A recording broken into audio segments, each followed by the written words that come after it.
We withdraw from the plea, which of my client just wanted to know about the practical, the way forward practically, what's going to happen. He didn't have full details of that, so. Thank you.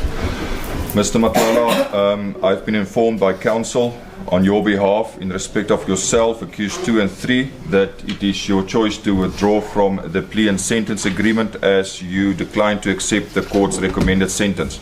Do you confirm in respect of yourself that is the position? Accused 2? Do you confirm? Yes. And accused 3? Thank you. The plea and sentence agreement is then to be regarded as null and void. Date? The 11th of September 2026, Your Worship. Which the date was not discussed with me. If you can just bear with me, please. Sure.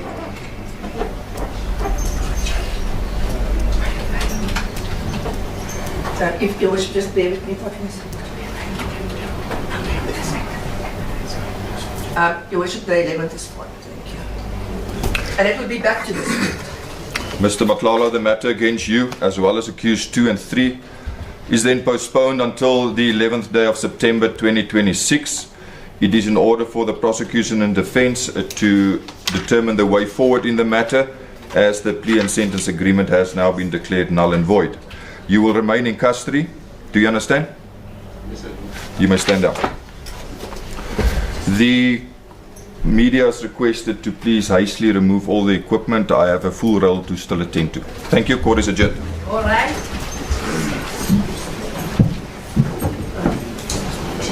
The corruption case involving businessman Vusimuzi Matlala has taken a dramatic turn after he rejected a proposed 12-year effective prison sentence, effectively collapsing his plea and sentence agreement with the state and forcing prosecutors to restart one of South Africa's most closely watched corruption cases. Matlala appeared in the Pretoria Specialized Commercial Crimes Court on Monday, where Magistrate Ignatius Du Plessis officially declared the plea agreement null and void after Matlala refused to accept the harsher sentence recommended by the court. The development marks a major setback for prosecutors who had hoped the plea bargain will not only secure convictions but also provide crucial testimony against senior police officials allegedly implicated in the controversial police health services tender. During proceedings, Matlala's legal representative informed the court that his client had decided not to proceed with the plea agreement after the magistrate rejected the original sentence negotiated with the National Prosecuting Authorities Investigating Directorate Against Corruption. Addressing the accused, Du Plessis confirmed the agreement could no longer stand and said, "I've been informed by counsel on your behalf in respect of yourself, accused 2 and 3, that it is your choice to withdraw from the plea and sentence agreement as you decline to accept the court's recommended sentence. The plea and sentence agreement is therefore regarded as null and void." Matlala appeared alongside his 2 companies, Medicare 24 Tshwane District and Luxor Africa Brand Investment, which are listed as accused 2 and 3 in the matter. The case was postponed until September 11, when prosecutors and the defense are expected to outline how they intend to proceed following the collapse of the agreement. Although the plea deal has fallen away, Matlala will remain behind bars. Du Plessis said the matter against 2 as well as accused 2 and 3 is postponed until September 11, 2026. You will remain in custody. Matlala had previously pleaded guilty on June 25 to 7 charges, including fraud, corruption, and money laundering linked to the awarding of a lucrative South African Police Service Health Services tender. The plea formed part of a negotiated Section 105A agreement with IDEC, under which Matlala admitted his role in the offences in exchange for a reduced prison sentence and a commitment to cooperate with the investigators. As part of the agreement, Matlala undertook to testify against senior police officials allegedly involved in the multi-million rand procurement scandal, making him one of the state's most significant potential witnesses. The original agreement would have seen him receive a 15-year prison sentence with 7 years suspended, resulting in an effective 8-year jail term. However, the agreement required judicial approval before it could take effect.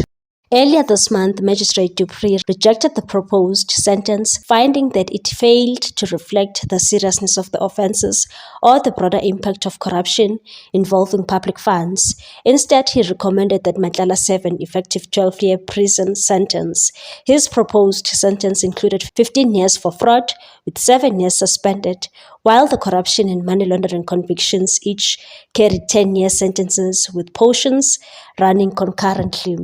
In delivering his reasons, Dupree concluded that Matlala's crimes were motivated by greed rather than financial desperation and questioned the sincerity of his cooperation with investigators. The magistrate said he was not convinced Matlala had shown genuine remorse. Instead, he viewed the accused willingness to assist the authorities as a calculated attempt to obtain a lighter sentence, and said, "I view this accused willingness to assist the authorities as a bargaining tool aimed at securing a more lenient sentence." Faced with the prospect of spending significantly longer behind bars than originally negotiated, Matlala exercised his legal right to withdraw from the plea agreement. The collapse of the agreement has significant legal consequences because the plea bargain has been declared invalid. Matlala's guilty plea can no longer be relied upon in court. The state will now have to prosecute the matter from the beginning before a different magistrate, presenting evidence to prove every allegation beyond a reasonable doubt. The National Prosecuting Authority spokesperson, Kaiser Kganyago, previously explained that if the plea agreement collapsed, prosecutors will not be permitted to use the contents of Matlala's affidavit or any admissions made during plea negotiations. Instead, IDEC will have to rely solely on evidence gathered independently during its investigation. The setback is expected to complicate what was already a highly complex corruption prosecution involving millions of rand in public funds and allegations of corruption within the country's law enforcement structures. The criminal charges stem from a South African Police Service healthcare services tender awarded to Matlala's company Medicare 24 Tshwane District. The contract was initially advertised at approximately 360 million rand before being awarded for around 228 million rand in June 2024. However, concerns soon emerged over the procurement processes. An internal audit reportedly identified several irregularities, leading authorities to cancel the contract in May 2025. By the time the agreement was terminated, approximately 50 million rand had already been paid to the company. Investigators allege that fraud, corruption, and money laundering were committed during the awarding and execution of the contract, allegations Matlala had previously admitted under the now defunct plea agreement. While the corruption matter returns to the starting line, Matlala's legal troubles extend well beyond the police tender case. He remains detained in the CMX section of Kgoshi Mampuru Correctional Center and is also facing a separate criminal prosecution involving 25 charges, including 11 counts of attempted murder. Those proceedings are expected to continue independently of the corruption trial. With the plea agreement now abandoned, prosecutors face the difficult task of rebuilding their corruption case without relying on Matlala's admissions or cooperation. The collapse of what had been viewed as a breakthrough agreement not only delays accountability in the 228 million rand police tender scandal, but also removes, at least for now, a key witness who could have implicated other alleged participants in the scheme. Attention will now turn to the September 11 court appearance, where both the prosecution and defense are expected to indicate how the high-profile corruption case will proceed after being thrust back to square one. What's your take on this one, people? Thanks for watching. Please subscribe for more news.